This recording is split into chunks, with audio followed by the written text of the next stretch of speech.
আসসালামু আলাইকুম রহমতুল্লাহি ওয়া বারাকাতুহু। সম্মানিত দর্শক, ডক্টর মোহাম্মদ ইউনূস তার বিশাল লট বহর বা লাট বহর,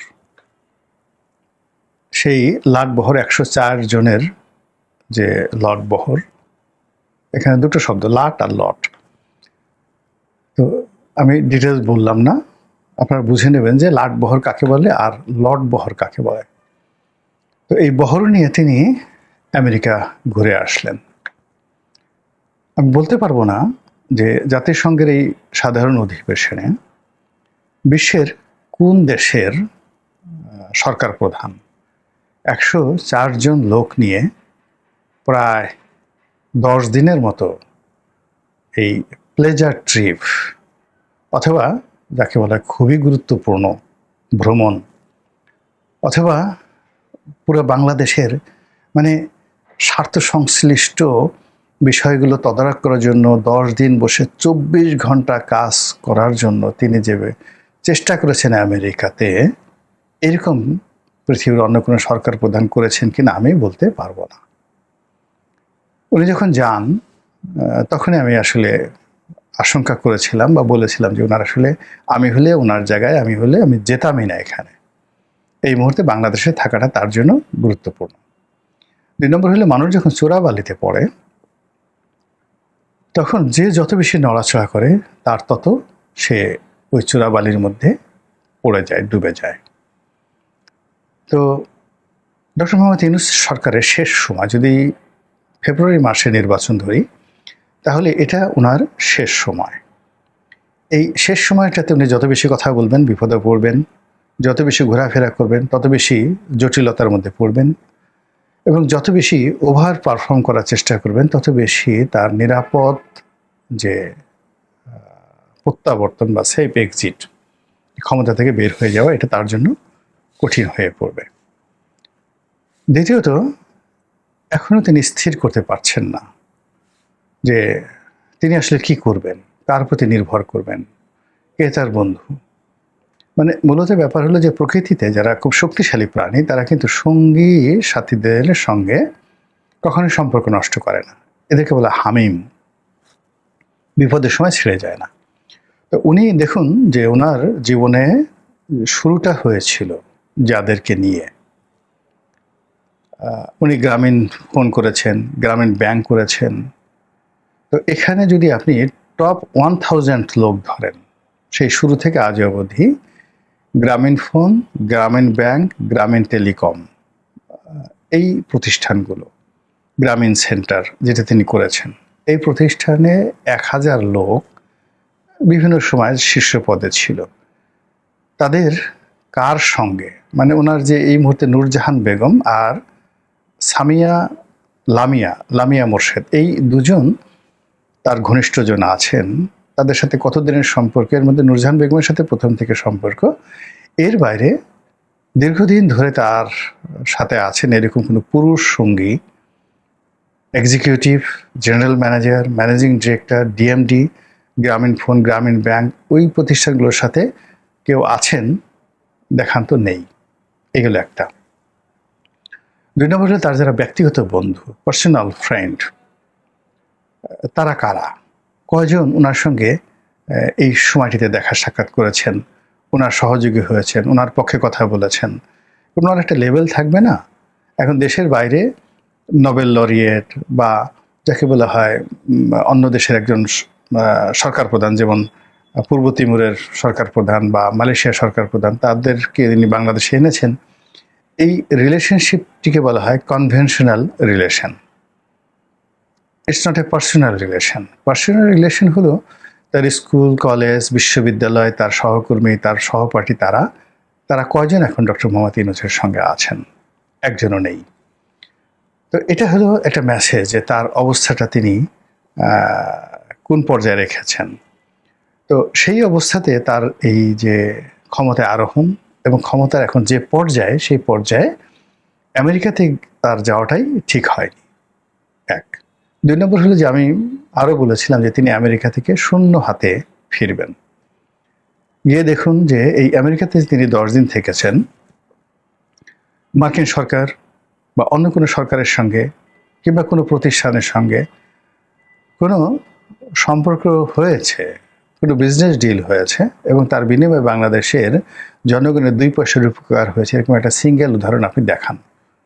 যদি হতো, এতদিন দেখতেন যে সেখানে তার যে প্রেস উইং, তাদের যাকে বলা হয় প্রচার প্রোপাগান্ডায় আপনি অস্থির হয়ে যেতেন।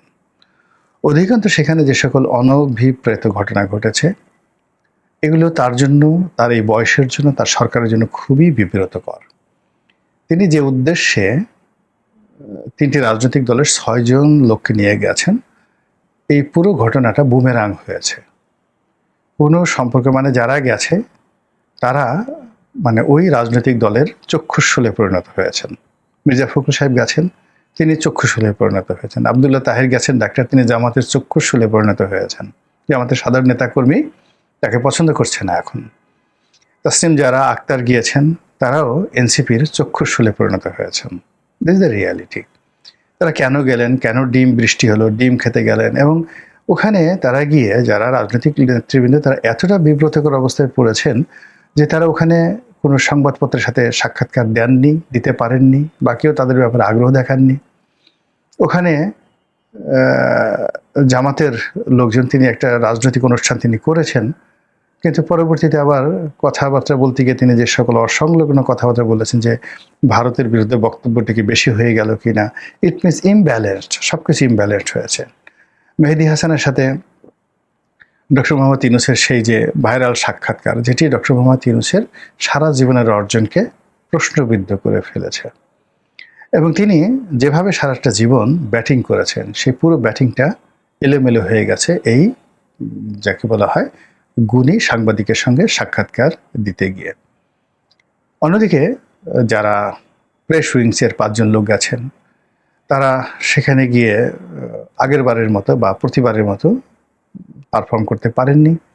তারা নিজেরা বিব্রত হয়েছেন। সাংবাদিকদের সঙ্গে যারা গেছেন, তাদের অনেকের সঙ্গে তাদের সম্পর্ক নষ্ট হয়ে গেছে, রাগারাগি পর্যন্ত হয়ে গেছে, তারা উঠে গেছেন, সাংবাদিকরা উঠে গেছেন। এটাও কখনো হয়নি। এই হলো অবস্থা।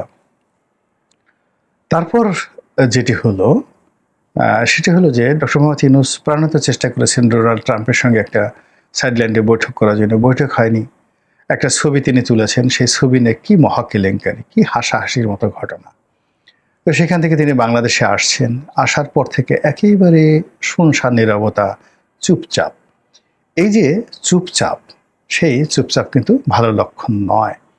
তিনি এখানে এসে ঠিক আকর্ষণীয়, দিক নির্দেশনামূলক, আশা জাগানিয়া কোনো বক্তব্য দেওয়া, কোনো কর্মকাণ্ড করা কিছুই করতে পারছেন না। বরং কেমন যেন একটা হতাশা নেমে আসছে চারিদিকে। নানা রকম কথাবার্তা শোনা যাচ্ছে, রাষ্ট্রদূতদের দৌড়াদৌড়ি, তারা রাষ্ট্রদূতরা জামাতের অফিসে যাচ্ছে, সাবির হোসেন চৌধুরীর বাসায় যাচ্ছে। আবার এখানে তিনি যে তার আশীর্বাদ পুষ্ট দুটো দল, এনসিপি এবং বিএনপি, এনসিপি এবং বিএনপি এই মুহূর্তে ঠিক মানুষের যে আকর্ষণ, সেই আকর্ষণের জায়গা থেকে ক্রমশ পিছিয়ে যাচ্ছে। জামাতের সঙ্গে সরকারের দূরত্ব খুব বেশি হয়ে গেছে। এনসিপির একটা অংশ সরাসরি ডক্টর মোহাম্মদ ইউনূসকে সমালোচনা করছেন। তার বেশ কয়েকজন উপদেষ্টা নিয়ে, ইনক্লুডিং ছাত্র উপদেষ্টা নিয়ে এনসিপির শীর্ষ যারা নেতৃবৃন্দ রয়েছেন, তারা বিষোদ্গার করছেন, নানা রকম কথাবার্তা বলছেন, যে কথা গত 2-3 মাস আগে আমরা কল্পনাই করতে পারতাম না।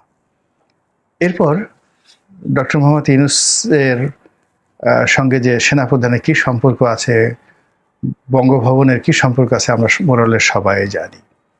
তো সেই সম্পর্ককে ওভারটেক করে দুটো খুবই গুরুত্বপূর্ণ এবং তাৎপর্যপূর্ণ ঘটনা ঘটেছে। 1 নম্বর হলো সেনাপ্রধানের সঙ্গে নাকি, আমি নাকি বললাম বিকজ এটা ওইভাবে আসেনি, মির্জা ফখরুল ইসলাম আলমগীর সাহেবের একটা বৈঠক হয়েছে। কেন হলো, কী জন্য হলো, বিরাট একটা ব্যাপার। সিঙ্গাপুর থেকে নুরুল হক নুরু ফিরে এসেছেন। তিনি ফিরে এসে একেবারে নতুন ভাষায় কথা বলছেন।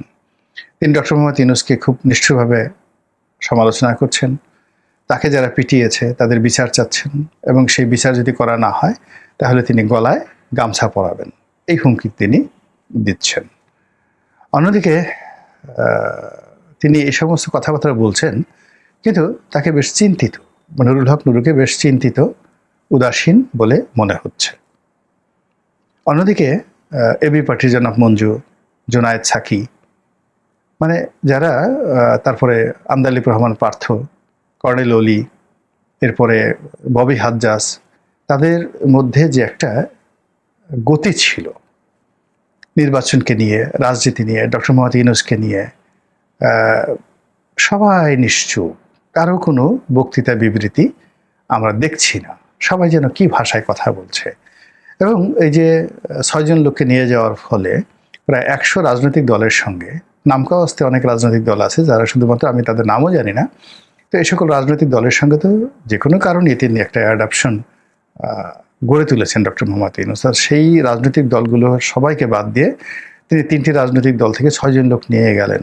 তো তিনি এই যে 104 জন লোক নিয়ে গেলেন, তো 100 রাজনৈতিক দল থেকে যারা ওই নিয়মিতভাবে ওই কমিটিতে যারা দাওয়াত পায় তাদেরকে নিয়ে গেলে ওনার কি অসুবিধা হতো? 104-এর জায়গায় 104-এও তো সমালোচনা হচ্ছে যে 104 জন লোক নিয়ে গেলেন, তো সেখানে যদি 204 জন লোক হতো এই একই সমালোচনা হতো। মধ্যে থেকে তার যে রিলেশনটা ছিল রাজনৈতিক দলের, সেখানে পার্থকে নিতে পারতেন, মাহমুদুর রহমান মান্নাকে নিতে পারতেন, ববি হাজ্জাজকে নিতে পারতেন। তো এই জিনিসটা আরও ভালো দেখা যেত।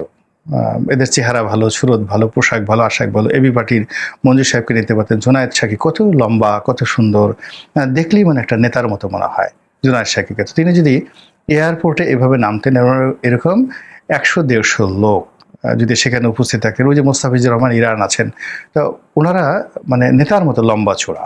মোস্তাফিজুর রহমান ইরান, জোনায়েদ সাকি, ববি হাজ্জাজ, আন্দালিব রহমান পার্থ, মানে তারা যেতেন কিনা আমি বলতে পারি না, তবে তাদেরকে যদি নেওয়া হতো, এয়ারপোর্টে যদি সবাই নামতেন, ওই একটা দৃশ্য দেখতে সুন্দর হতো। এবং যারা ডিম মেরেছে তারা এত সহজে ডিম মারতে কিন্তু সাহস পেতেন না। আবার যদি ডিম মারাও হতো, ওটা একটা রীতিমতো সেলিব্রিটি হতো। মানে ওইটা নিয়ে ভীষণ রকম একটা, যাকে বলে অনেকদিন আলোচনা হতো যে এরকম ঐক্যমত্য কমিশনে যারা গেছেন সবার উপর ডিম বৃষ্টি হয়েছে, এটাও একটা বিরাট খবর হতো। এবং আলটিমেটলি ইউনূস সাহেবের বুদ্ধির প্রশংসা সবাই করতেন যে না, একটা বাপের বেটা বুদ্ধি নিয়েছেন। তো তিনি সেই কাজগুলো করলেন না, এই কাজও করলেন না। আবার সেখান থেকে আসলেন, আসার পরে আবার একটা ঐক্যমত্য কমিশনের বৈঠক হলো। সেই বৈঠকের পরে রাজপথে কিছুই হচ্ছে না, কারোর মধ্যে কোনো আগ্রহ দেখা যাচ্ছে না। মধ্যে থেকে একটা ইলেকশন হলো, সেই ক্রিকেট কন্ট্রোল বোর্ডের ইলেকশন হলো। সেই ইলেকশনে সব পক্ষই আনহ্যাপি। মধ্যে একটা ম্যাচ হলো, খেলাধুলা হলো পাকিস্তানের সঙ্গে, বাংলাদেশের সঙ্গে, সেটা নিয়েও সাকিব আল হাসানকে নিয়ে রীতিমতো মানে হই হুল্লোড় ঘটনা। মানে ডক্টর মোহাম্মদ ইউনূস এইবার যে আমেরিকা থেকে আসছেন, মনে হচ্ছে দ্য লাস্ট সাপার, শেষ নৈশভোজ। তার যে শেষ নৈশভোজ, অসাধারণ একটা দ্য লাস্ট সাপার একটা চিত্র আছে, লিওনার্দো দা ভিঞ্চির আঁকা একটা ছবি। তো এরকম একটা লাস্ট সাপারের মতো, বা তার যে সর্বশেষ ভ্রমণের মতো একটা ঘটনা। তো সেই ভ্রমণে করতে গিয়ে তিনি যে কথাগুলো বলেছেন, যে তিনি আরও 50 বছর তাকে রাখার জন্য, 10 বছর তাকে রাখার জন্য, 5 বছর তাকে রাখার জন্য বহু মানুষ উৎসাহী, তাকে প্রস্তাব দিচ্ছে, বলছে। কিন্তু তিনি এয়ারপোর্টে নামার পর তার যে অভিব্যক্তি, তার যে রিসেপশন, আবার তিনি যমুনাতে আসার পরে তিনি যমুনাতে আছেন না কোথায় থাকছেন, মানে এটা নিয়ে কার কোনো আগ্রহ নেই। অথচ রাজনীতির একটা প্রথম ব্যাপার হলো আপনাকে নিয়ে সবার আগ্রহ থাকতে হবে। তো সেই আগ্রহের যে জায়গা, ডক্টর মোহাম্মদ ইউনূসকে নিয়ে যে আগ্রহের যে জায়গা, সেই আগ্রহের জায়গাটা চলে গেছে। তিনি নীরব, নিশ্চুপ, এবং তিনি অপেক্ষা করছেন। কিসের জন্য অপেক্ষা করছেন তিনি জানেন, আর তার মালিক জানেন। আর আমরা অপেক্ষা করছি একটা সুন্দর সকালের, চমৎকার একটা সূর্য উঠবে, বসন্তের বাতাস প্রবাহিত হবে, আর সমস্ত মানুষের মধ্যে একটা তৃপ্তির ঢেকুর থাকবে। এরকম একটা সকাল আমরা আশা করছি। আল্লাহ আমাদের সবাইকে হেদায়েত দান করুন এবং হেফাজত করুন। আসসালামু আলাইকুম ওয়া রাহমাতুল্লাহি ওয়া বারাকাতুহু।